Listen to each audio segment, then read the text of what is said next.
बताइए, आप इमेजिन कर सकते हैं शेख हुसैन इब्न अली सिना की तारीख आप उठा कर देखिए तो हमारे मदरसों में जो कुरान की तालीम होती है, हमारे उलमा, हमारे हुफ़ाज़, हमारे असातिज़ा जो मेहनत करते हैं अपने बच्चों पर, वो सिर्फ इसलिए कि ऊपर वाला राज़ी हो जाए और इस शरीयत की जानकारी आवाम तक पहुंच जाए।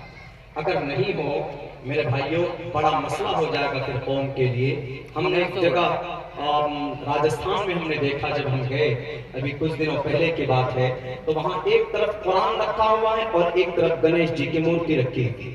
तो हमने पूछा उनसे कि ये व्हाट इज द मैटर, क्या है? तो उन्होंने कहा कि मौलाना ये कुरान है, ये मोहम्मद रसूलुल्लाह की तस्वीर है। तो हमने कहा, फिर ये भी बोलता आगे बढ़कर कि ये कुरान मोहम्मद पर नाजिल हुआ, ये मोहम्मद, गणेश जी की तस्वीर। हालांकि गणेश जी कौन? गणेश जी तो शिव जी की पार्वती के बेटे, कहीं से कहीं कोई लिंक नहीं है। तो हमने उनसे पूछा कि आपके गांव में कितने लोग बसते हैं ईमान वाले?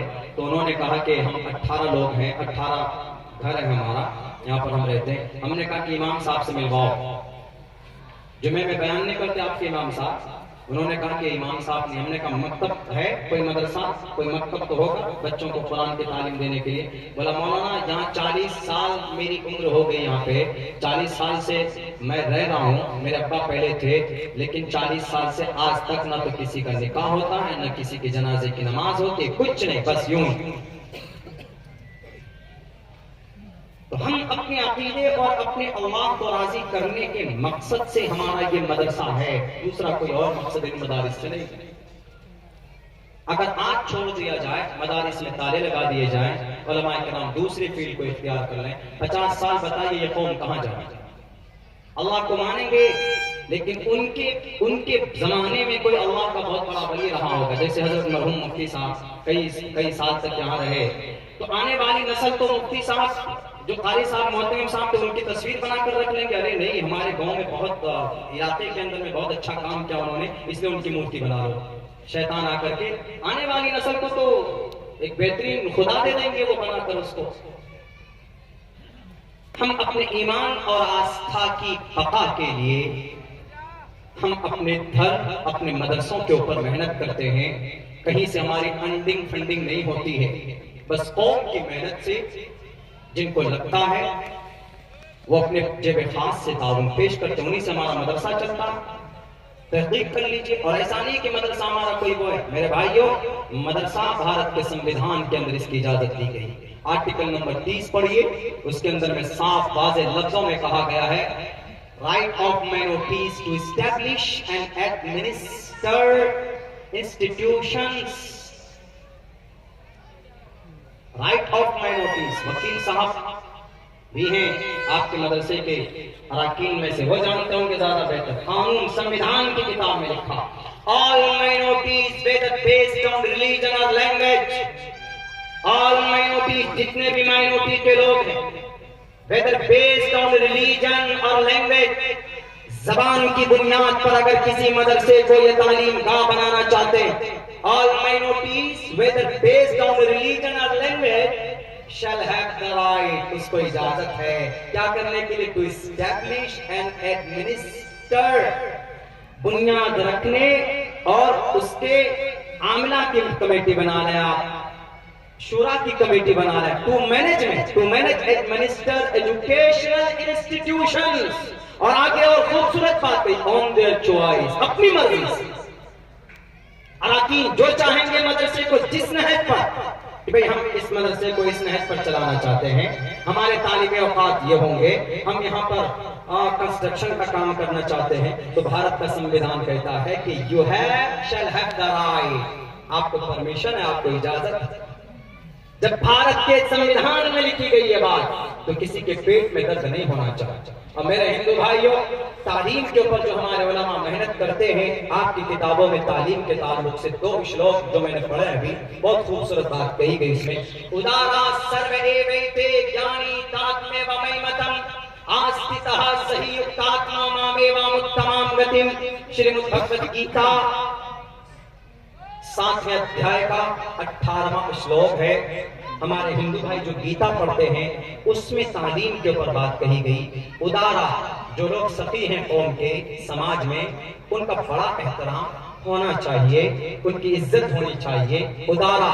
लेकिन इनको अलग करने के बाद फिर एक चैप्टर बांधते हैं। कृष्ण जी कहते हैं सर्वे एवैते ज्ञानी, लेकिन जो ज्ञानी है उनकी इज्जत करो, उनका सम्मान करो। जो ज्ञानी है यानी जो तालीम देते हैं, जिसके अंदर ज्ञान है, तो कृष्ण जी क्या कहते हैं? कृष्ण जी ये कहते हैं कि उसको जलील मत करो, उसको रुस्वा मत करो। क्यों? ये मत समझना कि उसमें ज्ञान है। अगर ज्ञान है, मेरे बारे में ज्ञान है, तो गोया मैं उसके अंदर हूं। अगर तुम उसकी तौहीन करोगे, उसकी बेइज्जती करोगे, तो गोया तुम मेरी बेइज्जती कर रहे हो। जैसे किसी आलिम दीन, अगर कोई आलिम दीन हमारा कोई मसला बताता है कि भाई नमाज फर्ज है, लेकिन हम में से भी बहुत से मुफ्ती साहब होते हैं, वो कहते हैं कि नहीं नमाज कैसे फर्ज है, फला वक्त में नमाज फर्ज नहीं है। अब मुफ्ती साहब आप विरोध कर रहे हैं, तो गोया मुफ्ती साहब का विरोध नहीं कर रहे हैं आप अल्लाह के फरमान का, अल्लाह का विरोध कर रहे हैं। आदमी सूद खाता है, कहता है कि नहीं वो वी डोंट गिव अप सूद टू टेक इंटरेस्ट, हम नहीं छोड़ सकते, हम सूद खाएंगे जी। तो आप सूद की मखालफत नहीं, आप अल्लाह के फरमान की गोया कि अल्लाह की मखालफत कर रहे हैं। इसलिए कितनी अच्छी बात कही, उदारा सर्वे एवेते ज्ञानी तात्मे वमयमतम, आस्थितः, सम्मान करो उनका जिनमें ज्ञान है, जो ज्ञान देते हैं। हमारे मदरसों में माइक लेकर घूमते हैं, घुसते हैं, अच्छी बात है। आपको तहकीक करने मोहतमिम साहब से पूछ लीजिए, अरकान मदरसा से पूछ लीजिए, कोई ऑब्जेक्शन नहीं है, क्योंकि हमारे मदरसों में कुछ भी गलत नहीं होता। लेकिन खुदा के लिए इन मदरसों को ये बताना, अभी देखा हमने मधुबनी में, वो माइक लेकर पहुंचे, वो छोटे से बच्चे से कहा कि तुम बताओ क्या पढ़ते हो? उन्होंने कहा कि मैं नूरानी कायदा पढ़ता हूँ। अलिफ बा ता सा, उसको ढंग से 1 2 3 तरतीब याद नहीं हुई होगी, उससे पूछता है कि बताओ कि जलियांवाला बाग कहाँ है? उससे पूछता है बताओ भारत में सबसे पहले प्राइम मिनिस्टर का नाम क्या है? उस बच्चे से पूछता है कि बताओ साइंस की स्पेलिंग करो क्या है? वो नूरानी कायदा पढ़ने वाला बच्चा उससे पूछेगा कि साइंस की स्पेलिंग बताओ, तो कहां से बता पाएगा? उस वक्त किसी भी इंसान को उस माइक वाले से कहना चाहिए कि भाई बताओ गुस्ताखी काफ से कि गैम से, तुम भी बताओ जरा, तुम भी अपना एग्जाम दो। वो बता पाएगा कि गुस्ताखी काफ से है कि गैम से है। जैसे तुम उस फील्ड से वाकिफ नहीं हो, तो हमारे बच्चे जिनको नूरानी कायदा बगदादी वगैरह वगैरह किताबें पढ़ाई जाती है शुरुआत के अंदर, आप उसी हिसाब से उसका एग्जाम लीजिए। आप ये कहते हैं कि नहीं इन मदरसों में सिर्फ रेडिकलाइजेशन बनाया जाता, कुरान पढ़कर ये बच्चे बुनियाद परस्त बन जाते, ये किसी और चीज को नहीं देखते। गलत सोच। मदरसे के एक छत के नीचे बैठकर एक तरफ इमाम गज़ाली विज्ञान का मास्टर, फलसफे का इमाम बना, तो दूसरी तरफ अल-बैरूनी बना। दुनिया वाला तुमसे पूछना चाहता हूँ, एलिगेशन लगाने से पहले मीडिया वाले आपसे इज्जत के साथ, अदब के साथ, बेखौफ होकर ये सवाल करना चाहता हूँ, जरा तुम बताओ क्या कुरान पढ़ने वाला साइंस से वाकिफ नहीं होता? अगर कुरान से पढ़ने वाला साइंस से वाकिफ नहीं होता, अगर कुरान पढ़ने वाला डॉक्टरेट से वाकिफ नहीं होता, तो जरा बताओ दवाई जो तैयार होती है, दवाई जो तैयार की जाती है, उस दवाई के अंदर जो केमिकल जो डालते हैं, अल्कोहल, उसको वजूद में लाने वाला कौन? उसको वजूद में लाने वाला आपको पता होना चाहिए। इस धरती के ऊपर सबसे पहला सिविल इंजीनियर कौन? कुरान का पढ़ने वाला था, अबू हातिम अब्बास जफरी। इस धरती के ऊपर सबसे पहला जनाब मैकेनिकल इंजीनियर कौन? जिसने इस धरती के ऊपर सबसे बड़ी इल्मे मैकेनिकल के ऊपर एक किताब लिखी, इल्मुल हैल, वो कुरान करीम का पढ़ने वाला था।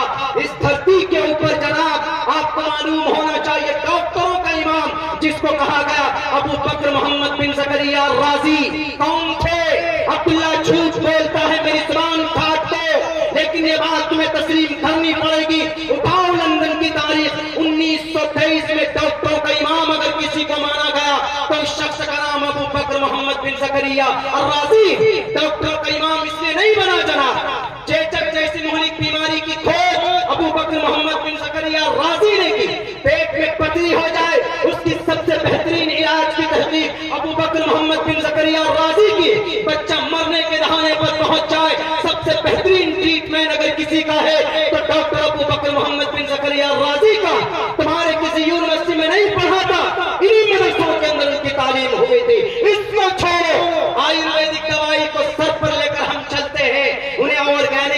का नाम देते। इस ऑर्गेनिक दवाई की खोज करने वाला कौन? कुरान का पढ़ने वाला अबू मंसूर बगदादी, जिसने किताबुल अदविया नाम लिखी। 500 दवाइयों के नाम उनकी किताबों में आज भी लिखी हुई है। दुनिया वालों, यूरोप जर्मनी वालों, एहसान है इस धरती पर कुरान पढ़ने वाले का, एहसान है इस धरती पर हमारे मदारिस के उलमाए किराम का। वो तो 1842 में अलग किया गया है। डॉक्टरेट की तालीम अलग, तिब की तालीम अलग, साइंस की तालीम अलग, फलसफे की तालीम अलग। वरना एक मदरसे के दरसगाह पे बैठकर एक तरफ कार्य कुरान कोई बनता था तो वहीं पर दूसरा कोई बड़ा साइंटिस्ट, कोई विद्वान पैदा होता था। उठाओ अबुल कैस अल्बू बकीस की तारीख, लंदन में उसका आज भी नाम लेते हैं अबुल कैस अल्बू बकीस। इसका रियल नाम अबुल कासिम ज़हरावी। अबुल कासिम ज़हरावी ने ऑपरेशन का खोज करके निकाल कर दुनिया वालों को देने वाला कौन थे? ये कुरान के पढ़ने वाले थे, ये तालीमात को आम करने वाले थे। लेकिन मेरे भाइयों, आज खामखा बदनामी डाल दी गई कि इन मदरसे वालों का, इन मदारिस का कोई बहुत ज्यादा अहम रोल नहीं होता है। हम तो यूं कहते हैं कि हमारे मदरसों में कुछ नहीं, बस सिर्फ एक जिहद होकर हमारे अकाबिर, हमारे उलमाए किराम मेहनत करते हैं कि ये मदरसा फूले फले, हमारे बच्चे कुरान की तालीम लेकर जाएं। और आपको पता होना चाहिए कि जब किसी के सीने में कुरान होता है, जब किसी के पास कुरान की तालीम होती है, अल्लाह की नजर में उनका क्या मकाम होता है। और जहाँ कुरान करीम की तालीम होती, वहाँ पर अल्लाह तबारक व तआला की रहमो करम, अल्लाह की रहमत की बारिश होती है वहाँ पर। मेरे भाइयों, आपका बच्चा अगर हाफिज कुरान बने तो प्लीज डोंट बी डिमोरलाइज्ड। आप अपने आप को एहसान से कमतरी का शिकार मत समझिए कि हमारा बच्चा हाफिज़ कुरान बनेगा तो बच्चा कैसे तरक्की करेगा। आपके सामने जितने भी कुरान करीम की तिलावत करने, कुरान को जानने वाले हैं, मैंने आपके सामने सिर्फ 50 नामों में मैंने 5-6 नाम आपको गिनाए। इसीलिए कभी भी ये मत समझिए कि आप अपने बच्चे को कुरान की तालीम दीजिएगा, हदीस की तालीम दीजिएगा तो आपका बच्चा लॉस हो जाएगा, आप घाटे में चले जाएंगे। ऐसा नहीं है मेरे भाइयों, ये दुनिया है, खत्म हो जाएगी। एक न एक दिन इस दुनिया का ऊपर वाला खात्मा करेगा। असल जिंदगी वहां की है, अगर आपने वहां के लिए तैयारी की है। वहां जो मकाम और मर्तबा हाफिज कुरान का है, वो हमारा और आपका कहाँ? वो दुनिया के डॉक्टर का नहीं है, वो दुनिया के सीएम पीएम का नहीं है, वो दुनिया के किसी एमएलए एमपी का वो मकाम वहां नहीं होगा। जो मकाम एक कारी कुरान का, एक हाफिज कुरान का होगा, वहां पर वहां सर्टिफिकेट जो उनको इस दुनिया के अंदर हमारे उलमा उनके सर पर तो ताज देते हैं कि you complete remember by heart the Quran करीम। तुम्हारा बहुत बड़ा मकाम अल्लाह के नजर में है। मेरे भाइयों, वो अलग बात है कि हम यहाँ पर वो सम्मान, वो इज्जत नहीं दे पाते, लेकिन मरने के बाद उनका जो सम्मान होगा, ये दुनिया वाले तो यूं ही करेंगे। कल तो हमने जाके परेशान किया था इनको मदरसे में कि मदरसे में क्या हो रहा है। मदरसे के अंदर किसी भी एतबार से कुछ भी हो, एलिगेशन से लगाएं, लेकिन हमें मेरे भाइयों अपने मकसद को नहीं छोड़ना है। हम सिर्फ अल्लाह की रजा के लिए हम पढ़ते और पढ़ाते। और सुनिए एक बात, मदरसे में पढ़ने पढ़ाने वाले जितनी मोहब्बत वो अपने मदरसे से करते हैं, अपने मजहब से करते हैं, उतनी ही मोहब्बत वो इस देश की, इस गांव की, इस इलाके की मट्टी से भी करते हैं। क्यों? तरीका है अल्लाह के नबी अलैहिस्सलातु वस्सलाम का मैथड। वफादार अल्लाह के भी और जमीन के भी, कुरान के वफादार हम, भारत के संविधान के भी वफादार हम, हमारे उलमाए किराम। मौलाना कासिम नानोतवी, उनके उस्ताद मोहतरम मौलाना ममलूक अली नागर पढ़े एक मदरसे में दिल्ली के। उस मदरसे में पढ़ने के बाद आए तो दुश्मन का खात्मा किया है कि नहीं किया। एक हाथ में मौलाना का कुरान था, एक हाथ में शरीयत थी, दूसरे हाथ में देश की मोहब्बत थी कि नहीं थी। मौलाना अब्दुल रशीद गंगोही कहां से निकले थे? मदरसे से पढ़कर निकले थे कि नहीं? मौलाना कासिम मदरसे के पढ़े हुए। मौलाना शेखुल हिंद रहमतुल्लाह अलैह, शेखुल इस्लाम कहां से पढ़कर निकले? मेरे भाइयों, एक लंबी तारीख है, गिनाने से बहुत टाइम जाया होगा, लेकिन ये बात मुसल्लम है कि मदरसे में पढ़ाने वालों ने मदरसे की ईंट से जितनी मोहब्बत की है, उसने इस देश के एक एक जर्रे से मोहब्बत की है। यकीन नहीं आता तो आपका उत्तर प्रदेश भरा पड़ा, यहाँ से लेकर दिल्ली तक की तारीख पढ़ लीजिए, यहाँ से लेकर इधर अमृतसर की तारीख पढ़ लीजिए। इन्हीं उलमाए किराम की तारीख मिलेगी। टोपी और दाढ़ी वाला सामने खड़ा था। और ये टोपी और दाढ़ी पहनना, इस्लाम पर अमल करना कुरान के साथ साथ भारत के संविधान में है कि नहीं है? जिनको मालूम नहीं, उठाओ भारत के संविधान का आर्टिकल नंबर 25 में कहा गया, freedom of conscience and profession and practice. क्या मतलब है प्रोफेशन और प्रैक्टिस का? दुनिया के नफरत परस्त इंसानों, प्रोफेशन एंड प्रैक्टिस, अकीदा और अमल, एक अकीदा अल्लाह का, एक अकीदा ईश्वर का, एक अकीदा परमात्मा का, और फिर एक अमल नमाज का, एक अमल गायत्री मंत्र पढ़कर शिव जी के सामने माथा टेकने का, एक अमल गुरुद्वारे में जाकर गुरु के सामने एक ओंकार सतनाम करता फिर पुनर्वीर पढ़ने का। जितना अधिकार गायत्री मंत्र पढ़ने वालों को है, ओम भूर्भुवः स्वः तत्सवितुर्वरेण्यं भर्गो दिशि दिवस धीमहि धियो यो नः प्रचोदयात्, उतना ही अधिकार सूरह फातिहा पढ़ने वालों को। अल्हम्दुलिल्लाह रब्बिल आलमीन अर्रहमानिर रहीम मालिकि यौमिद्दीन इय्याका नअबुदु व इय्याका नस्तईन इहदिनस सिरातल मुस्तकीम। जो अधिकार कुरान पढ़ने वाले अकीमुस सलात के अगर पर अमल करते, वही अधिकार इस देश के अंदर प्रथमाधारका जीववादियों दिव्यन मुचिते तृतीयानंद खोडला कार्य चतुर्दर्दे चंद्रका पंचम बिंदु संयुक्ता, सबका इक्वल बराबर अधिकार है ना इस देश में। किसने कहा? ना आपके मजहब ने कहा, ना हमारे मजहब ने कहा, ये हम कहा। हमारे भारत का जो हमारा मजहब है वो क्या है? इंडियन कॉन्स्टिट्यूशन, हमारा संविधान आर्टिकल नंबर 25 में है ये लिखा, फ्रीडम ऑफ कॉन्शियंस। एक वर्ड की गड़बड़ी नहीं होगी इंशाअल्लाह। By virtue of Allah's blessing I have dictated and this thing, freedom of conscience and free profession and practice। वकील साहब से पूछ लीजिएगा, बताएं profession and practice and propagation of the religion. आपके धर्म, शुक्रिया, आपके धर्म में अच्छाई है तो आप बोल सकते हैं, बोलना। देखिए हमारे यहाँ ये अच्छाई है, हम झूठ नहीं बोलते हैं, हम चुगलखोरी नहीं करते हैं, ये बोल सकते हैं आप। हमारे हिंदू भाइयों में कोई अच्छी अच्छाई है तो अच्छी बात है तो वो बोल सकते हैं, हमारे हिंदू धर्म में ये अच्छाई है, क्रिश्चियन में अच्छाई है तो वो बोल सकते हैं। तो इसीलिए कहा गया freedom of conscience and free profession and practice propagation of the religion, article number 25 और आर्टिकल नंबर 30 मैंने पढ़कर सुनाया। ये तालीमी इदारे, जब तक इसमें कोई गैर कानूनी काम ना हो, किसी माय के लाल में दम नहीं कि यहाँ की ईंट को उखाड़ दे। क्यों? भारत के संविधान ने यह अधिकार उसको दिया हुआ। हमारे मौलवी साहब या हमारे उलमा ने नहीं, भारत के संविधान ने दिया हुआ। मेरे भाइयों, मैंने इसलिए आर्टिकल पढ़कर समझाया, वरना मेरी भी कुछ स्पीचेस फैला देते हैं ऊपर बाहर। हम इसलिए बताते हैं कि जो बात है वो बात सामने आनी चाहिए। हमने आपके सामने भी कुरान और संस्कृत को पढ़ करके समझाया, दोनों के श्लोक को। असल में कुरान अरबी ग्रामर है और संस्कृत भी आप देखेंगे कहीं कहीं पर, चूंकि संस्कृत जबान नहीं बोली जाती, हम लोग तो कुरान करीम सुनने समझने के लिए नहव पढ़ते हैं, सर्फ पढ़ते हैं पूरे कई साल तक, 3 साल तक मुस्तकिल। कहीं कहीं पर शॉर्ट इसका सिलेबस कर दिया गया है। लेकिन जब मैं संस्कृत के करीब पहुंचा, उसके ग्रामर के करीब पहुंचा, तो मुझे यकीनन बड़ा ताज्जुब हुआ। हमने कहा ये चीजें सामने आनी चाहिए। जैसे हम लोग इसमें इशारा पढ़ते हैं अरबी में, हाजा ये मुजक्कर के लिए इस्तेमाल होता है, हाजा वलदुन ये लड़का है। सेम इसी तरीके पर संस्कृत में भी इस्तेमाल होता है। क्या? ईशा बालकहा, ईशा बालकहा, ये लड़का। मुअन्नस के लिए इस्तेमाल हम लोग बैत के लिए इस्तेमाल करते हैं, जालिका इस्तेमाल करते हैं, जालिका वलदुन, जालिका रजुलुन। तो संस्कृत में भी ये है बिल्कुल सेम, ईशा बालका, वो लड़का। मुअन्नस के लिए इस्तेमाल हम लोग करते हैं हाज़िही, तो संस्कृत में मुअन्नस के लिए भी है एशा, एशा, एशा, एशा बालिका।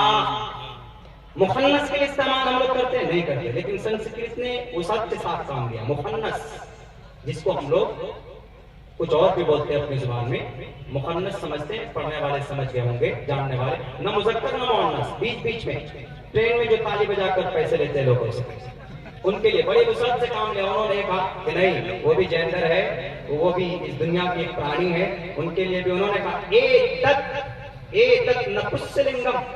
संस्कृत में मुज़क्कर, उर्दू में मुज़क्कर बोलते हैं, अरबी में उर्दू में मुज़क्कर बोलते हैं। तो मुज़क्कर पुरुषलिंगम संस्कृत में, अरबी में मुअन्नस, संस्कृत में स्त्रीलिंगम बोलते हैं साफ साफ लफ्जों में, सिमिलरिटी है बहुत सारी चीजों में। इसलिए मैं कहा करता हूं कि मेरे समाज के हिंदू भाइयों, बहुत सारी बातें आपके ग्रंथों में ऐसी हैं जो फॉलोएबल है, जिसको आपको पढ़ना चाहिए, आपको उसको देखना चाहिए कि हमारा ईश्वर हमसे क्या चाहता है। दुनिया वालों के पीछे मत जाओ, दुनिया में तो बहुत सारे लोग आपको परेशान कर देंगे, आपको ग्रंथ आपसे क्या कहता है। इसलिए कहा गया तस्मात् शास्त्रम प्रमाणम कार्य अकार्य विवस्थितो ज्ञात्वा शास्त्र विधानोक्तम कर्म कर्तुम अर्हसि।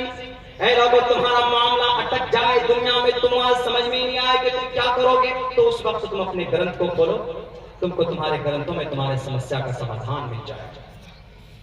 बहुत अच्छी बातें कही गई। श्री कृष्ण जी ने गीता में यह बात कही, जब श्री अर्जुन अटक गए थे वहां महाभारत के मैदान में, तो कृष्ण जी ने आकर कहा था कि कुतस्तवा कश्मलितम विश्वे समुपस्थितम अनार्य जुष्टम कीर्ति कर्मजुनः हृदय शुद्रो दौर्बल्य मुखाओ तलवार और खात्मा करो इन नारायण और नाहंजानों का। किनका? कौरवों का। उनका उस वक्त विनाश जरूरी था, उस वक्त उनका खात्मा जरूरी था। कृष्ण जी ने आकर कहा, विष्णु के 8वें अवतार ने आकर कहा अर्जुन को कि अर्जुन बैठना नहीं है, तुमको मुकाबला करना है इन जालिमों का। ये देश के हित में भी नहीं है और ये धार्मिक भी नहीं है, धर्मी लोग हैं। एक खुदा एक परमात्मा कह रहा है, उनका खात्मा जरूरी है। जैसे श्री अर्जुन ने तब तलवार उठा करके उनका खात्मा किया, उनका मुकाबला किया। हमारे नबी ने भी इसी तरीके पर किया। आप अलैहिस्सलाम 13 साल तक जुल्म सितम बर्दाश्त करते रहे। जब आप मक्का से मदीना पहुंचे तो वहां एक गठबंधन बना, वहां एक गठबंधन ये बना, वहां एक अहद हुआ, एक मुआहदा ये हुआ कि कोई किसी के खिलाफ नहीं लड़ेगा, कोई किसी के खिलाफ प्रोपेगेंडा नहीं करेगा, कोई किसी के खिलाफ कोई साजिश नहीं रचेगा। अगर कोई ऐसा करता है तो तलवार से उसकी गर्दन उड़ा दी जाएगी। जैसे आज कुछ मुल्कों के अंदर होता है, सीमाएं होती है कि हमारे मुल्क से आपके मुल्क में अगर कोई चला गया तो आप उड़ा देना, आपके मुल्क से बॉर्डर क्रॉस करके हमारे मुल्क में कोई आएगा तो गोलियों से उसको भून देना। कोई बिना परमिशन अगर आए और जाए तो बॉर्डर पर उसका खात्मा होता है कि नहीं होता। अल्लाह के नबी अलैहिस्सलाम ने उन लोगों के खिलाफ तलवार उठाई जिन लोगों ने उस गठबंधन को तोड़ा था। वो न हिंदू थे न मुसलमान थे। जैसे इस देश के अंदर कुछ जालिम लोग हैं, कुछ फिरका परस्त लोग हैं जो न हिंदू है न मुसलमान है न क्रिश्चियन है, वो इंसान ही नहीं, इंसानियत उसके अंदर नहीं है। सबके सब आदम के औलाद है, मोहब्बत से रहना चाहिए। जनाब आपका अकीदा है ईश्वर के बारे में, आपका अमल, आपका फैसला, आपके अमल के हिसाब से आपका फैसला होगा। मरने के बाद आपका अमल अच्छा होगा, definitely you will enter the paradise. मेरा अमल अच्छा होगा, definitely we will success after here when the world will be finished. जब कयामत कायम हो जाएगी तो हम कामयाब होंगे। लड़ने की सूरत नहीं होनी चाहिए। जैसे अर्जुन ने कौरवों का खात्मा किया, वैसे ही अल्लाह के नबी ने उन जालिमों का, उन नफरत प्रस्तों का खात्मा किया जो अल्लाह के नबी नहीं बल्कि उस मुआहदे को तोड़ा था, उस गठबंधन को तोड़ा था। उनके खिलाफ तलवार उठाना वहां पर जरूरी था।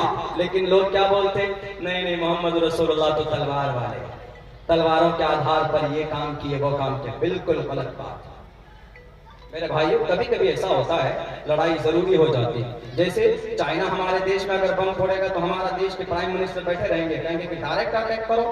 अब जरूरी है ना लड़ना, नहीं तो कहेंगे कि इंडिया बुज़दिल हो गया।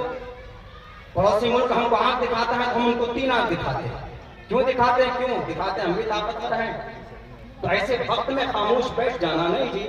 आई am helpless, I am very weak person, I am not able to fight with you because you are very strong, you have lot of weapons, I have lot of weapons, uncountable weapons in my country. हमारे मुल्क में तुमसे ज्यादा हमारा मुल्क शक्तिशाली, ऐसा नहीं है। तो इसीलिए कभी कभी लड़ाई झगड़ा बवक्ते जरूरत वो जरूरी हो जाता है। लेकिन इसका ये मतलब नहीं कि गांव में झगड़ा कीजिए। मैंने किसी और लिहाज से वो बात कही। मेरे भाइयों, चूंकि वक्त मेरे पास बहुत कम है, बस 5 मिनट का वक्त है, एक और पैगाम देना चाहता हूँ अल्लाह के नबी के ताल्लुक से। चूंकि मैंने आयत पढ़ी, अल्लाह के नबी के बारे में अल्लाह ने कुरान में बयान किया, लक़द कान लकुम फ़ी रसूलिल्लाहि उस्वतुन हसना। ए लोगों, मोहम्मद रसूलुल्लाह को की जिंदगी में तुम्हारे लिए बेहतरीन और बेहतरीन नमूना है, उस्वा है, method, the way of life, जिंदगी गुजारने का एक बेहतरीन तरीका कुरान में बयान किया। कैसे? एक आदमी एतराज करता है, मौलाना अब्दुल्ला कैसे आपकी नबी की जिंदगी हमारे लिए मेथड है? हम कहेंगे कि भाई जिंदगी की किसी भी हिस्से को देख लो, अल्लाह के नबी की जिंदगी हमारे लिए रोल मॉडल है। वो सवाल करता है कि अगर आज की तारीख में मैं दिल्ली जाना चाहूं तो आपके अल्लाह के नबी की जिंदगी के हिसाब से अगर जाना चाहूंगा तो या तो ऊंट पर जाना होगा, या घोड़े पर, या गधे पर। अल्लाह के नबी 3 सवारी करते थे उस जमाने में। तो आपके नबी की सुन्नत के मुताबिक अगर हम अमल करेंगे तो हम तो 3 दिन में दिल्ली पहुंचेंगे।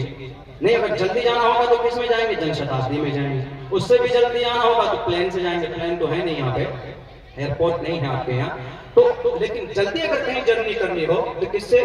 फ्लाइट से जाते हैं। जैसे हमें आपके यहाँ ट्रेन से आए तो बहुत ज्यादा लग गए, 5-6 घंटे और भी हम विलंब हो गए। लेकिन अगर जल्दी पहुंचना होता तो हम पटना से फ्लाइट लेते दिल्ली, दिल्ली से बाई कार यहाँ जाते, जल्दी पहुंच जाते। लेकिन अगर हम नबी की मुताबिक अगर आते, नबी के कहने के मुताबिक, तो एक ऊंट का इंतजाम करते, तब आते हम। पता चला कि आपका प्रोग्राम का 1 साल गुजर चुका होगा, तब हम यहाँ पहुंचते। तो लोग कह रहे हैं कि फिर ये उसवा कैसे हुआ आपके नबी की जिंदगी? अब हमें अगर नबी की जिंदगी को पकड़ कर रहे मौलाना आपके कहने के मुताबिक, तो हम तो हर काम से पीछे रह जाएंगे। हमने कहा कि नहीं, ऐसा नहीं। You have to just consider in Quran Kareem, in prophets life, Mohammed Rasulullah की जिंदगी में आपको झांक कर देखना बहुत जरूरी। आप अलैहिस्सलातु वस्सलाम ने ऐसा नहीं कि तेज रफ्तार सवारी पर बैठकर आपने सवारी नहीं की। आज चांद पर लोग पहुंच गए तो we have reached at the moon, we are success, हम कामयाब हो गए क्योंकि हम चांद पर पहुंच गए। लोग यही कहते कि हम चांद पर पहुंच गए, हम कामयाब हो गए। लेकिन मेरे भाइयों, एक तारीख, ये भी तारीख नहीं बल्कि मुसल्लम है। अल्लाह के नबी अलैहिस्सलातु वस्सलाम को अल्लाह तबारक व तआला ने कुरान करीम के अंदर बयान किया साफ लफ्जों में। मक्कतुल मुकर्रमा से आप बुर्राक पर बैठकर मस्जिद अक्सा गए, वहां से पहले आसमान पर, दूसरे आसमान पर, तीसरे आसमान पर, चौथे आसमान पर, वहां से फिर 5वें, 6ठे, 7वें फिर अल्लाह के पास गए कि नहीं गए? चंद लम्हों में गए। दुनिया वालों, कयामत आ जाएगी, इतनी तेज रफ्तार सवारी तुम नहीं बना सकते। हवाई जहाज 1 घंटे में 1000 किलोमीटर सफर तय करता, और बुर्राक 1 सेकंड में नहीं जनाब, सेकंड के समय हिस्से में जहां तक आपकी आंखें जाती वहां तक का सफर करता है। और तुम एक चांद पर गए तो कामयाब, अल्लाह के नबी आसमान पर गए। कयामत आ सकती लेकिन कोई माए का लाल चांद आसमान को छू कर नहीं आ सकता। लेकिन हमारे नबी गए कि नहीं गए? अगर आपको तेज रफ्तार सवारी ही चाहिए तो रात को देख लो, कयामत तक नस्लें गुजर जाएंगी, लेकिन इतनी तेज रफ्तार सवारी कोई बना नहीं सकता। अगर कोई बड़ा ताजिर बनना चाहता है, मोहम्मद रसूलुल्लाह की जिंदगी को देख ले, इंशाअल्लाह बेहतरीन कामयाब ताजिर आप अलैहिस्सलाम थे। बेहतरीन शौहर किसी को देखना, अल्लाह के नबी की जिंदगी अम्मा खदीजा से पूछ ले। बेहतरीन अगर किसी को जनरल बहादुर देखना है तो ग़ज़वे हुनैन को देख ले। मेरे भाइयों, ये सारे एतराज़ात हैं, वरना कुरान और शरीयत के अंदर अल्लाह तबारक व तआला ने पूरी कामयाबी और पूरी दलाइल के साथ हमें कामयाबी के पैगामात और इशारे और तरीके बता दिए हैं। इस पर अमल करना और इसको आगे बढ़ाना, इट्स आवर ग्रेट रिस्पॉन्सिबिलिटी, हमारी जिंदगी है। मेरा वक्त पूरा हो चुका है मेरे भाई, 1 घंटे में मेरी बात पूरी नहीं होती। मुझे तफसील और तशफ़्फ़ी से बात करने के लिए 2 घंटे चाहिए, लेकिन चूंकि इंतजाम यहाँ पर टाइम की कमी है, चूंकि मैं ही लेट पहुंचा हूँ, इसीलिए इंशाअल्लाह कभी मौका मिला तो नेक्स्ट टाइम। बाकी फिर भी we thank from the bottom of our heart. बहुत बहुत शुक्रिया, जज़ाकल्लाह। अस्सलामु अलैकुम व रहमतुल्लाहि व बरकातहू।